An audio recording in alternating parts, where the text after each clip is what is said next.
Bienvenido a Mirándonos, un espacio donde revolucionamos todo lo que sabes sobre la salud mental desde la intersección de psicología, neurociencia, prácticas mente-cuerpo y ciencias sociales. Yo soy Marco Ratti y este podcast nace de una premisa simple pero poderosa. No vinimos a vivir para sanar, vinimos a sanar para vivir. Por demasiado tiempo nos han enseñado a separar la mente del cuerpo y a entender sin procesar. Pero hoy la ciencia nos revela lo que muchos ya sentíamos adentro. Existe otro camino para recobrar nuestra humanidad y esto es reeducar nuestro sistema nervioso. Este no es solo un podcast más sobre salud mental, es una invitación a formar parte de un movimiento que está transformando la manera en que sanamos y vivimos, porque el mirar y el ser mirado es el acto revolucionario que nos devuelve a nuestra humanidad, que es el fundamento de una sociedad sana. Bienvenido al futuro de la salud mental, bienvenido a Mirándonos. El día de hoy les quiero platicar de la herramienta probablemente más importante cuando estamos acompañando a otras personas. Si eres terapeuta, psicólogo, psicoterapeuta o coach, necesitas escuchar este episodio porque la neurociencia ya nos ha comprobado algo que hemos sabido por milenios, ¿no? De que nuestra interacción humana es gran parte de lo que nos sana. Tenemos que reconocer que el trauma es casi siempre relacional. ¿Qué significa eso? Que el trauma sucedió en relación a otro ser humano. Y entonces la sanación o la desactivación de esta respuesta traumática también depende de la relación que cultivamos con otros seres humanos. Y muchas veces el espacio del consultorio, el espacio terapéutico, es el primer espacio donde nuestros pacientes van a poder experimentar su vulnerabilidad y volver a confiar en un vínculo seguro. Ahora, los terapeutas solemos pensar que nuestro mayor valor está en lo que sabemos, en las técnicas que aplicamos o en los métodos que dominamos. Pero ¿qué tal si todos esos métodos y técnicas contaron por solo una pequeña parte de lo que realmente impacta el proceso y la sanación de nuestros pacientes? La neurobiología del cuerpo nos ha enseñado que tenemos el famoso nervio vago, del cual he hablado una y otra vez, y que hemos aprendido que este nervio vago sí tiene el rol fundamental de ayudarnos a corregularnos con otro ser humano. Y hoy en este episodio te quiero hablar de 3 dimensiones donde tú, como profesional que acompañas a otras personas, puedes empezar a usar el nervio vago a favor de la terapia, haciendo tu espacio terapéutico de acompañamiento no solo más efectivo, pero también más profundo y también más ligero, tanto para ti como para tu paciente. Yo creo que estamos listos para abandonar el concepto de trabajo interior que solo nos hace pesar más lo que ya cargamos y empezar a hablar de una exploración interior. Eso le quita peso, le quita expectativas y le quita carga emocional a este trabajo interior cuando comenzamos a mirarlo realmente como una exploración. Ahora, el sistema nervioso está hecho por vías aferentes y vías eferentes, es decir, hay una bidimensionalidad de la información que va entre mente y cuerpo, ¿sí? Entonces sabemos hoy en día que el 20% de la información va de la cabeza al cuerpo y el 80% de la información va del cuerpo a la cabeza. Esto significa que si no tomamos en cuenta nuestro cuerpo y nuestro sistema nervioso, nos estamos potencialmente perdiendo el 80% de la información en mi cuerpo, en el cuerpo de mi paciente y en la dinámica entre mi paciente y yo, ¿ok? Entonces creo que cuando hablamos en números queda súper claro que no podemos darnos el lujo de perdernos el 80% de la información. Ahí sí estaríamos realmente lost in translation, como en la película, ¿no? Nos vamos a perder muchas veces en el laberinto mental de nuestro paciente y no podemos traer información valiosa nueva que el cuerpo del paciente nos está mostrando todo el tiempo, pero también información valiosa que viene desde mi propio cuerpo y que me puede retroalimentar sobre mi estado y cómo mi estado como terapeuta está afectando el estado de mi paciente. Entiendo que quizás hablar de eso pudiera generar algo de incomodidad, porque muchos de nosotros no fuimos entrenados en esta mirada de la importancia del cuerpo. De hecho, gran parte de la medicina occidental se ha dedicado los últimos 500 años en cortar la cabeza del cuerpo y solo enfocarnos en salud mental, como si solo fuera parte de nuestra mente. Pero hoy sabemos que tenemos 3 cerebros, el cerebro de acá del corazón y el cerebro de los intestinos, y que entonces en realidad una salud mental integral necesita forzosamente tomar en cuenta el cuerpo. ¿Ok? Entonces hoy quiero hablarles de 3 dimensiones principales. La dimensión de tu cuerpo en el consultorio, la dimensión de la diferencia entre acompañar a una persona y sostenerla, ¿sí? Y número 3, que el consultorio no es una ventanilla, ¿sí? El consultorio no es un problema donde queremos encontrar soluciones, es más bien un laboratorio de exploración personal. Pero empecemos por el primer punto. El primer punto es que el cuerpo que no entra al consultorio hace que el consultorio se prive, ¿no? Que estemos restando a ese consultorio gran parte de la magia del proceso de sanación. Recuerda esto, tu paciente no solo escucha lo que dices, pero está percibiendo cómo estás.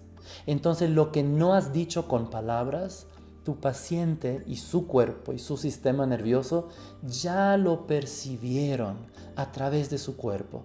Quizás todavía no lo han podido racionalizar y hacer consciente, pero tu paciente se va a abrir y te va a permitir acompañarlo en la medida que tu presencia también comunique seguridad, que tu presencia también comunique atención, no solo a través de tus palabras. Entonces, cuestionemos un momento el nivel de desconexión corporal de todos nosotros. No solo los terapeutas, no solo los pacientes, vivimos en un mundo que ha desconectado el cuerpo de nuestra cabeza.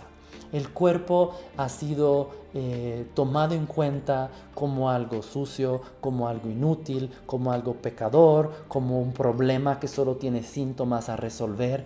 Una y otra vez nuestra sociedad, que sea desde un lente político, que sea desde un lente religioso, que sea desde un lente social, que sea desde un lente educativo, ha minimizado, si queremos usar esta palabra políticamente correcta, ha minimizado el cuerpo, pero podríamos también decir que ha reprimido el cuerpo y todo lo que sucede en el cuerpo. Entonces, cuando nos damos cuenta que vivimos en una sociedad sin cuerpo y en una sociedad profundamente desencarnada, nos damos cuenta de por qué es tan difícil para nosotros como terapeutas llevar nuestro cuerpo al consultorio. Porque nosotros mismos estamos aprendiendo a volver a integrar cuerpo y cabeza. Porque nosotros mismos vivimos en un mundo en donde la disociación, la desconexión del cuerpo está diseñada para que seamos menos atentos, menos presentes y menos empoderados. ¿Ok?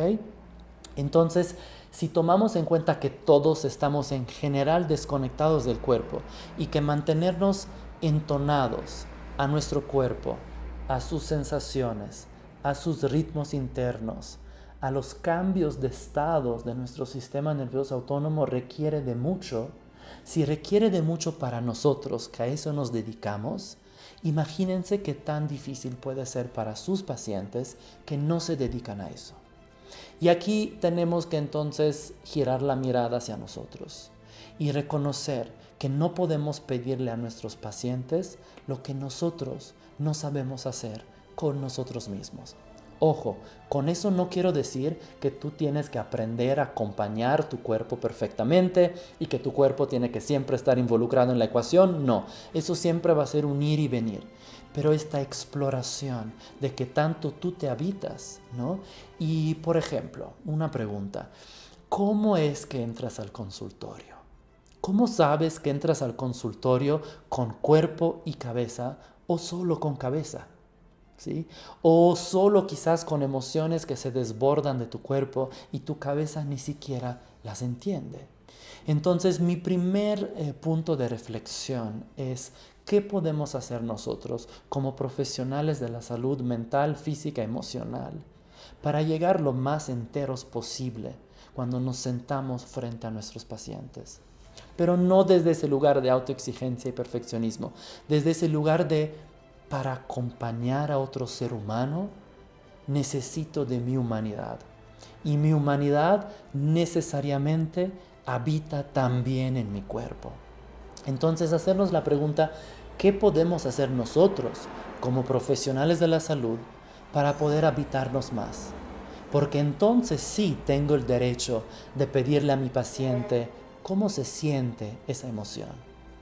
Pero tengo el derecho no solo desde un lugar de tengo el derecho porque yo lo hice, tengo el derecho porque el cuerpo de mi paciente ya sabe si yo hago con mi cuerpo lo que le estoy invitando a hacer con su cuerpo. Es lo que les decía al principio. El cuerpo del paciente ya está percibiendo tu estado de tu sistema nervioso autónomo. Y miren, eso puede generar como estrés y autoexigencia de sentirnos como quizás expuestos en nuestra profesión, pero yo creo que aquí hay un gran tesoro. Y el gran tesoro es que cuando yo sé que lo que digo sirve poco, si no estoy también acompañando mi estado interior, acompañando mi paisaje interior, el tesoro de eso es que nos permite reconocer, ok, tanto yo como mi paciente estamos en el mismo barco. Yo no estoy acompañando a mi paciente náufrago en el océano ahogándose desde mi isla de perfecta regulación, desde mi isla de perfecto conocimiento. No. Si los dos estamos en el mar, los dos estamos nadando. Si los dos estamos en la isla, los dos estamos en la isla. ¿Qué significa eso? Que la relación terapéutica se basa en esta danza fluida entre nuestros dos sistemas nerviosos. Y que entonces suceden como tres grandes dinámicas que queremos empezar a explorar a través del cuerpo. ¿Qué está sucediendo en mi cuerpo? ¿Qué puedo mirar en el cuerpo de mi paciente? ¿Y qué está sucediendo en este campo compartido que estamos justamente compartiendo mi paciente y yo? ¿Sí? En este sentido, hacemos de nuestro sistema nervioso una tecnología viva, una información real, data en tiempo real, ¿sí? Y tu cuerpo también está percibiendo lo que tu paciente no dice o no sabe articular. Entonces, en la medida que tú pones atención a tu cuerpo, vas a estar mucho más consciente de los procesos más profundos o más ocultos o más difíciles de articular en palabras que tu paciente está viviendo en este momento. Esto es lo que llamamos corregulación, es decir, que el cuerpo, nuestros cuerpos se hablan, se comunican a través de nuestro tono muscular, a través de nuestra mirada, a través de nuestra presencia, a través de nuestro ritmo interno, a través de nuestro tono de voz. Ya nuestros cuerpos entran en una dinámica solo al mirarse, al espejarse y al sentirse. Entonces, la corregulación de mi sistema nervioso con el sistema nervioso de mi paciente es fundamental para que podamos comunicarnos a un nivel más real, más profundo y más auténtico, y sobre todo desde un lugar de seguridad. Porque mi sistema nervioso, el de mi paciente, se va a corregular solo si dentro de este campo hay suficiente seguridad. Si mi paciente no se siente expuesto conmigo, si yo no me siento expuesto con mi paciente. Y la única manera de que yo como profesional no me sienta expuesto es saber ponerme en juego y reconocer que lo que se mueva dentro de mí, que sea que lo que escucho de mi paciente me mueva, que sea que pasó algo en mi día antes que me movió, que sea que es un día donde simplemente estoy cansado y no estoy pudiendo dar el 100, cada uno de esos momentos tiende a ponernos en un lugar de rigidez, de tengo que aguantar, tengo que sostenerme, tengo que ser buen terapeuta, porque queremos siempre servir desde un lugar obviamente de honestidad. Pero esta rigidez de acorazarme detrás de una fachada, el sistema nervioso de mi paciente lo percibe y yo no me permito sentir cuando tengo esta fachada. Entonces la corregulación es mucho más difícil, el nivel de confianza baja y entonces el trabajo profundo y hermoso que podemos hacer tiende a mermarse. Y es por eso que aunque tus pacientes comiencen a entender todo, porque desde el método, desde la teoría tú los estás ayudando, si regresan una y otra vez a los mismos desafíos, a las mismas trincheras, a las mismas corazas, es probablemente porque este trabajo de corregulación de fondo no se está dando. Hoy en día la investigación está clara. Más del 50% de la transformación de un paciente sucede por la corregulación del espacio terapéutico.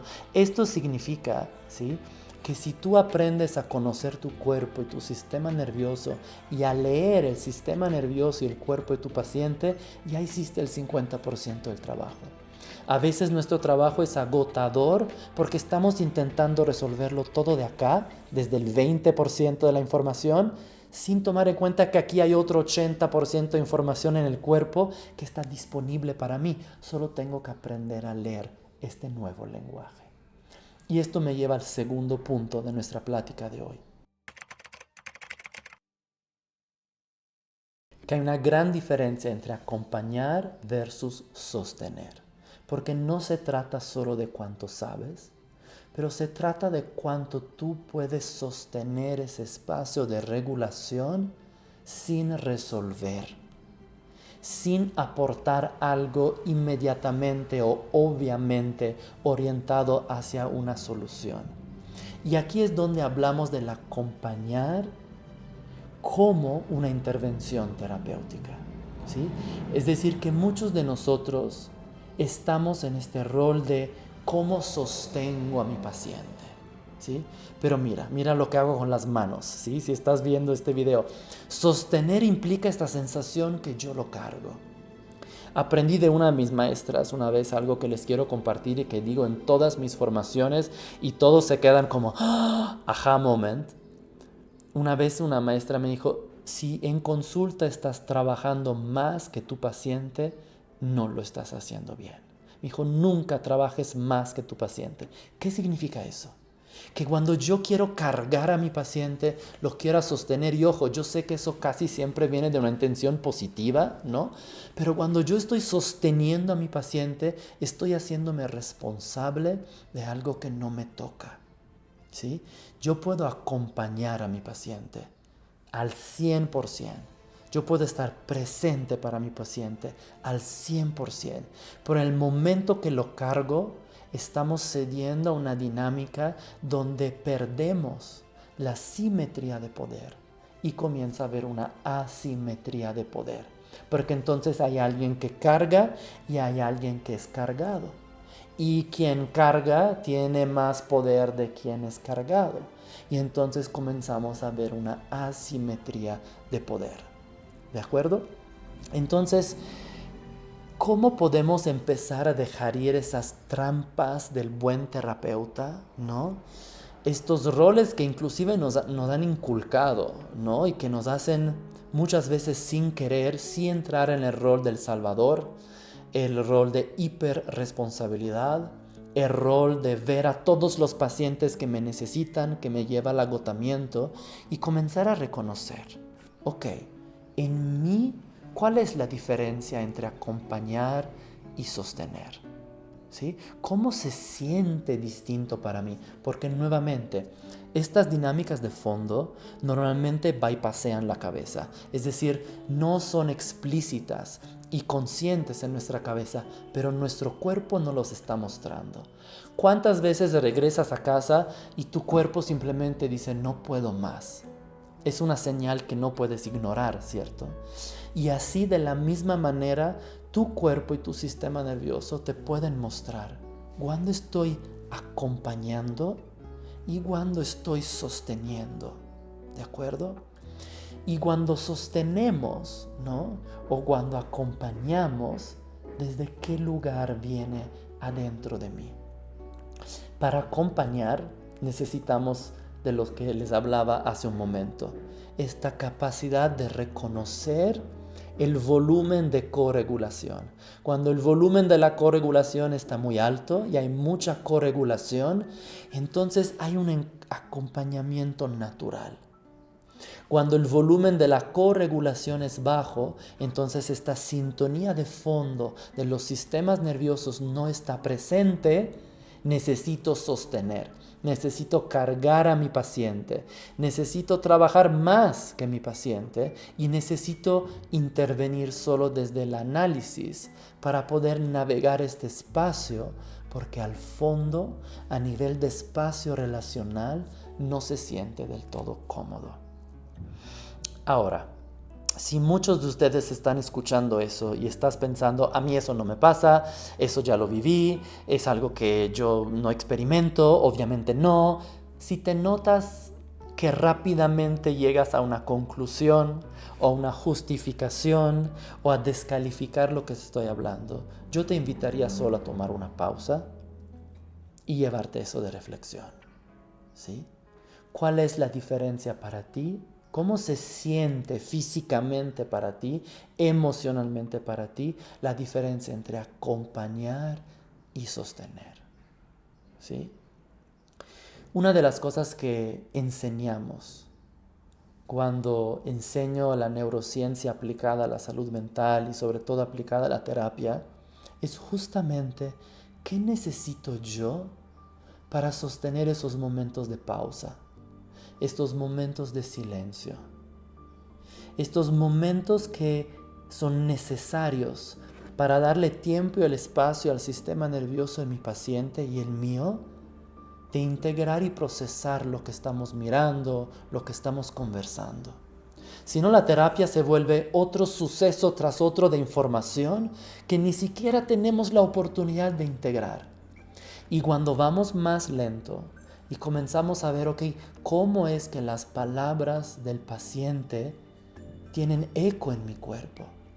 Cómo es que mis palabras tienen eco en el cuerpo de mi paciente.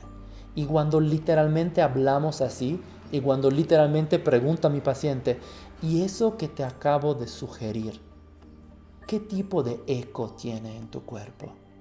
La consulta cambia por completo, porque estamos pasando desde mirar a nuestro cuerpo solo como una ingeniería mecánica que tiene unas funciones vitales, pasamos de este cuerpo mecánico, que es del cual nos han querido convencer, a lo que llamamos un cuerpo sensible, un cuerpo que tiene vida, un cuerpo que tiene fuerza vital, un cuerpo que tiene más recursos que desafíos, porque si no, no estaría aquí, sobre todo cuando estamos hablando de trauma. Entonces, ¿cómo comenzamos a explorar el permitir esos momentos donde aparentemente no está sucediendo nada en la consulta, pero en realidad está sucediendo todo? ¿Sí? ¿Cómo permito esos momentos donde estamos con lo que está sucediendo en lugar de quererlo entender, interpretar, acomodar, colocar, categorizar, fingir que no está ahí? Porque entonces, cuando comenzamos a traer nuestro cuerpo y nuestro sistema nervioso a la consulta, nosotros podemos darnos cuenta de los sesgos que normalmente nuestra cabeza no nos permite ver. No puedes mirar tus sesgos solo desde la cabeza, porque el sesgo está diseñado justamente para que no veas algo. No es cuestión de inteligencia o cuestión de preparación. El cuerpo, como trae otro nivel de data, otro nivel de información, nos muestra nuestros sesgos, ¿sí? Es por eso, te voy a hacer un ejemplo muy sencillo, ¿no? Cuando alguien llega a terapia y ¿cómo estás? No, todo bien, mucho mejor, ya estoy bien. Y luego les preguntas, ¿y tus manos? ¿Y cómo se sienten tus manos? Tal vez estaban moviendo las manos muy rápidas, ¿no?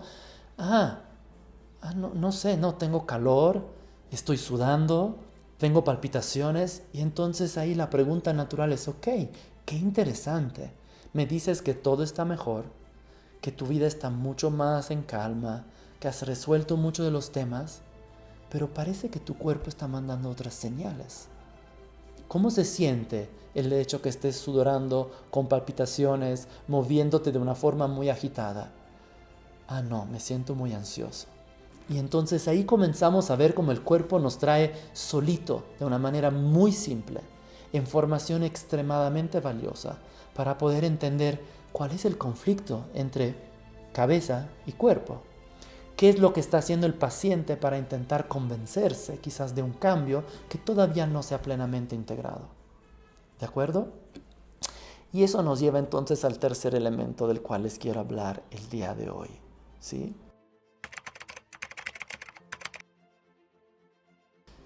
Y a eso le llamo que el consultorio no es una ventanilla.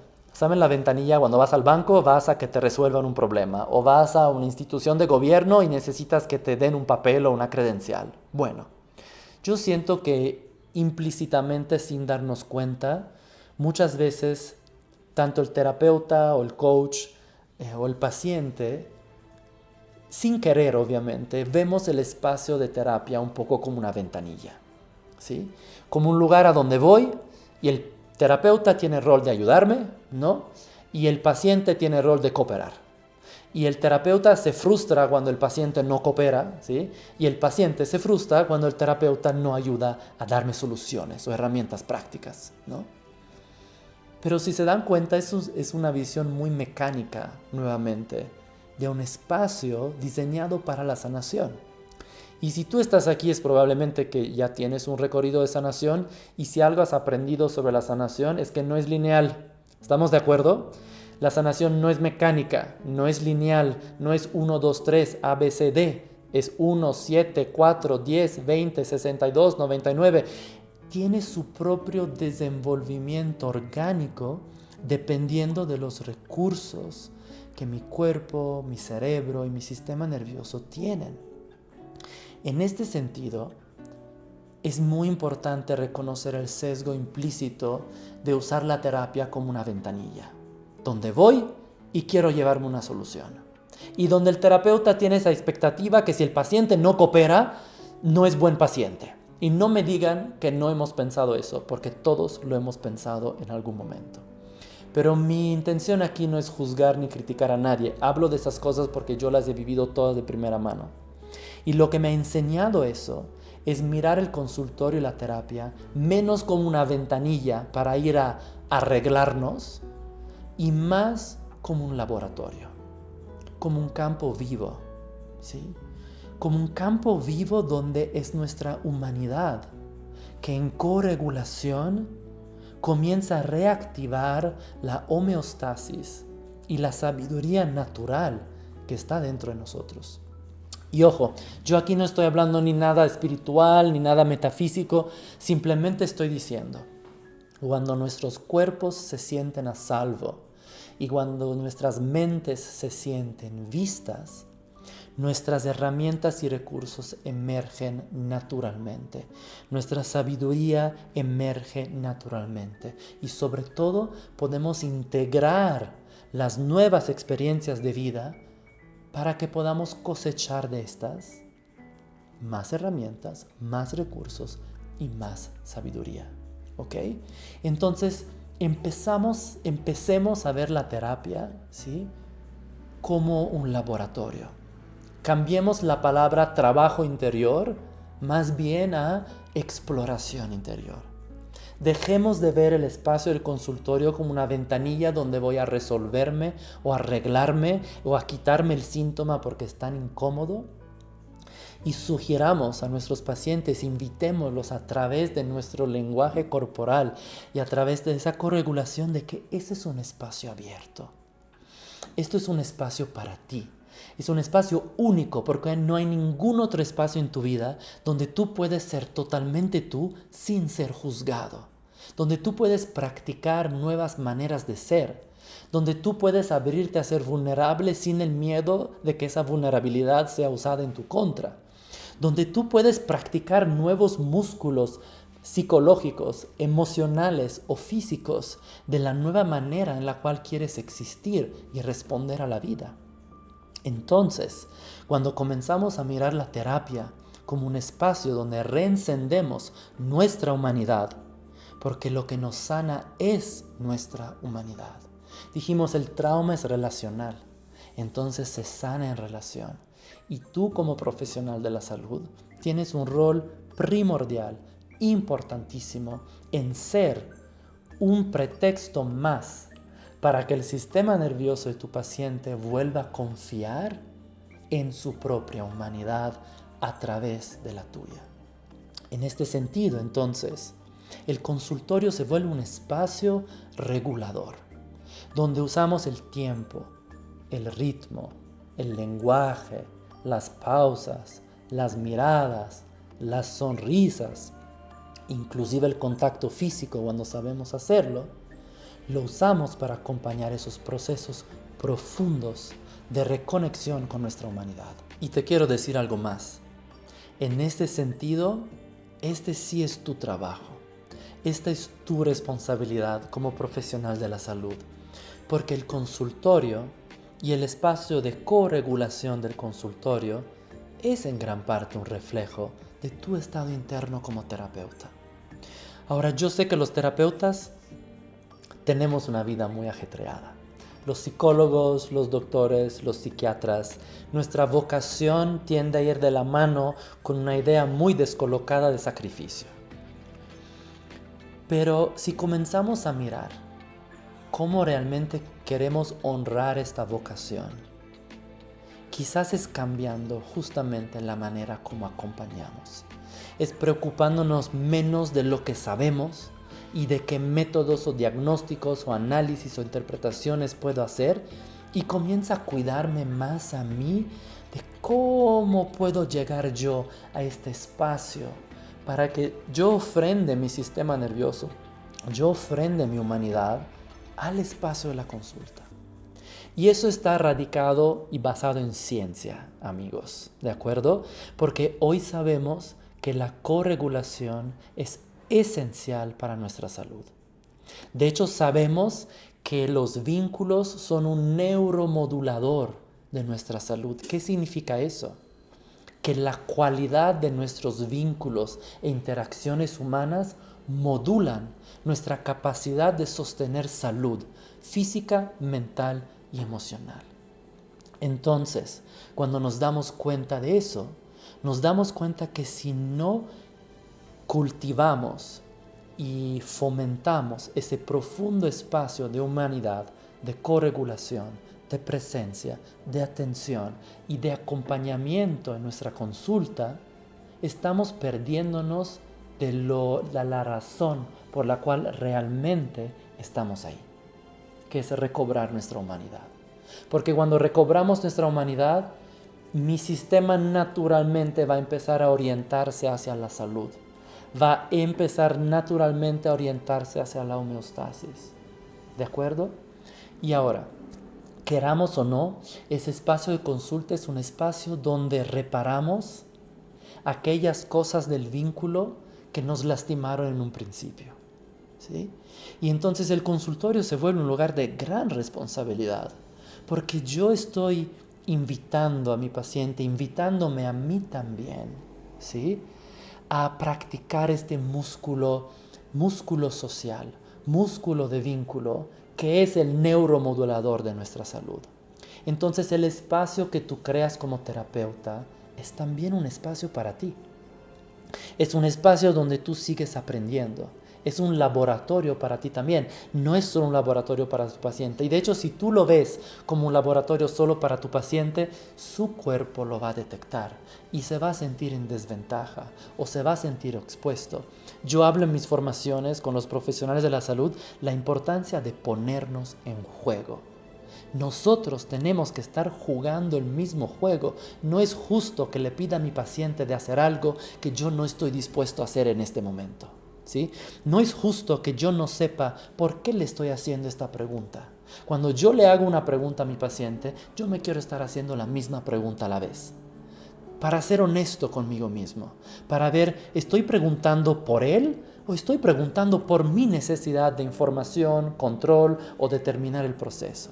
Entonces el espacio que tú creas como terapeuta también es un espacio para ti. A mí muchas veces me preguntan, pero ¿no es muy cansado, Marco, para ti trabajar con trauma todo el tiempo? Y mi respuesta siempre es no, porque yo veo lo mejor de la humanidad. Yo cuando veo a la gente descongelarse del trauma, veo vida, veo florecer, veo valentía, veo resiliencia. Y eso me pone en juego a mí de cuestionarme, ¿no? ¿Qué hay de mi trauma que todavía puedo acompañar? ¿Qué hay de mi trauma que todavía puedo mirar? ¿Qué hay de mi capacidad de ser honesto y transparente en consulta sin perder mi rol profesional? Entonces mi invitación para esta tercera parte de nuestra conversación de hoy es: ¿qué tan apurado estás tú como profesional de la salud para intervenir, para sostener y cargar, para hacer tu consulta más eficiente, para que rinda mejor? ¿Sabes? ¿En qué momento quizás hay elementos de tu trabajo donde se ha vuelto más una ventanilla de atención y resolución de problemas en lugar que un acompañamiento de nuestra humanidad? Porque entonces el impacto que tenemos en el consultorio tiene un impacto exponencial en la sociedad. ¿De acuerdo?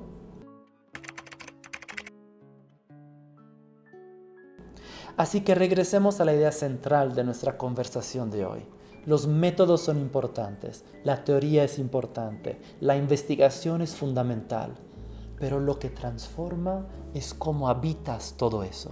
Es cómo has integrado todo este conocimiento para que sea palpable en tu presencia, en tu paciencia, en tu atención, en tu empatía, en tu compasión. Tu cuerpo, tu rol, tu presencia, eso es lo que mueve la humanidad en el otro. Eso es lo que le hace saber al sistema nervioso de tu paciente: ok, este es un lugar seguro. Y entonces el trabajo de sanación, con todos los métodos y todas las técnicas y todas las teorías, puede empezar. Pero sin el prerequisito de esta corregulación profunda, que no sucede solo con las palabras, pero comienza con el cuerpo y con nuestro sistema nervioso, no podemos hacer todas esas otras cosas. Y muchas veces lo que yo veo todo el tiempo es que lo tenemos de cabeza. Llegamos con nuestras ideas, con nuestros métodos, con nuestras teorías, con nuestra capacidad de interpretar, analizar, ponemos de lado todo el estrés que hemos acumulado los últimos 6 meses y como que nos mantenemos en ese lugar de sostener a la consulta y de sostener a nuestro paciente y de sostenernos a nosotros mismos, y se dan cuenta que estamos en un estado de lucha o vida, en el mejor de los casos, o quizás medio congelados, y yo no puedo acompañar un proceso terapéutico porque si yo estoy en lucha o vida, el sistema nervioso de mi paciente lo va a percibir, aunque no me lo sepa reconocer y decir, pero lo va a percibir y va a subir sus corazas, sus defensas. Y entonces ya no hay mucho que podamos hacer y la terapia fácilmente se vuelve otra pérdida de tiempo, otra disociación o otras ideas que me pego en el proceso, pero que no me transforman. Cuando yo formo a personas en esto, siempre les digo, los resultados se deberían ver desde las primeras sesiones, porque los resultados no es necesariamente el gran cambio de vida o el gran cambio de hábito, pero es cómo a través de la corregulación el paciente comienza a mirarse de forma distinta. El paciente comienza a darse cuenta que se puede acompañar. El paciente se da cuenta que la misma mirada sin juicio que tú le ofreces, ellos pueden aplicar con sí mismos. ¿Ok? Entonces te voy a dejar 1 o 2 ejercicios que puedes hacer para aterrizar eso que hablamos hoy y ver cómo te puede ayudar en tu práctica. El primer ejercicio, una autoexploración de tu cuerpo diaria. Tómate de 2 a 5 minutos en cualquier momento del día y solo ve qué tan presente estás en tu cuerpo. Si hay emociones, ¿en qué parte del cuerpo habitan? Tus piernas están ahí, tus brazos están ahí.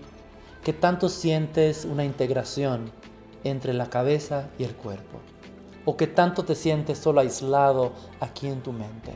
¿De acuerdo? Entonces solo explora. A mí me gusta mucho usar la enumeración del 1 a 10. Es una manera muy simple, ¿no? Y preguntarte, de 1 a 10, cuánto me estoy habitando en este momento. ¿Y cómo sé que me estoy habitando? Necesitas preguntar, ¿cómo lo sé? Lo sé porque siento el latido de mi corazón. Lo siento porque me doy cuenta de mi temperatura corporal. Lo siento porque me siento conectado con el espacio en el cual me encuentro en este momento. ¿Ok? Y la segunda cosa que te invito a hacer, ¿sí?, es qué tanto te pones en juego en tu rol como profesional. ¿Qué tanto? Y tienes que ser muy honesto para esto, ¿de acuerdo? Pregúntate, ¿acompaño o sostengo? Porque cuando sostengo estoy desempeñando un rol que de alguna forma no me corresponde. Cuando sostengo, de alguna forma hay una asimetría de poder. Y pregúntate, ¿cómo es que yo estoy proporcionando un espacio, aún sin quererlo, pero donde sí hay asimetría de poder? ¿De acuerdo? ¿Cómo puedo practicar el quizás tomar un pasito más atrás y permitir a mi paciente de desplegarse, de desenvolverse en la consulta, recordándole que él o ella tiene las riendas de este espacio?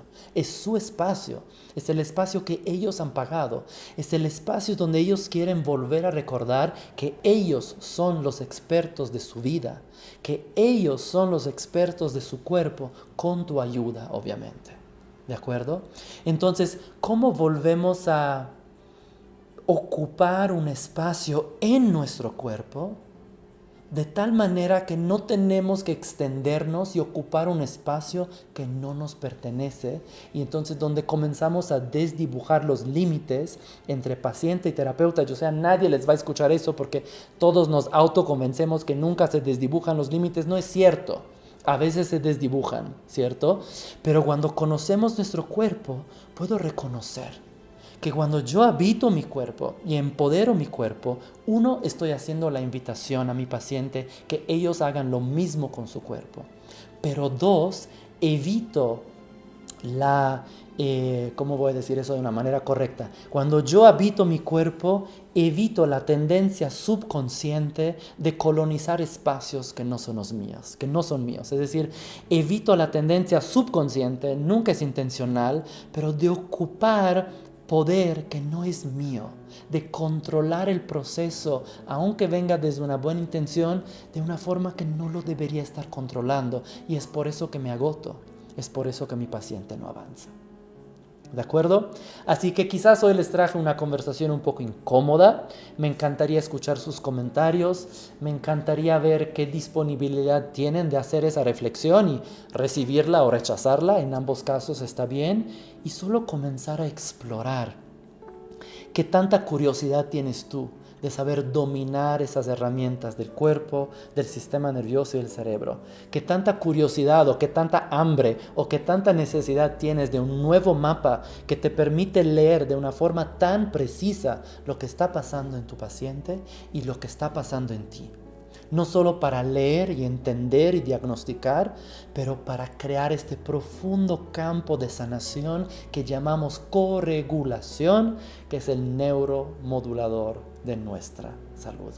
Espero que te haya gustado el episodio. Déjame un comentario abajo y espero verte pronto en mi próximo episodio.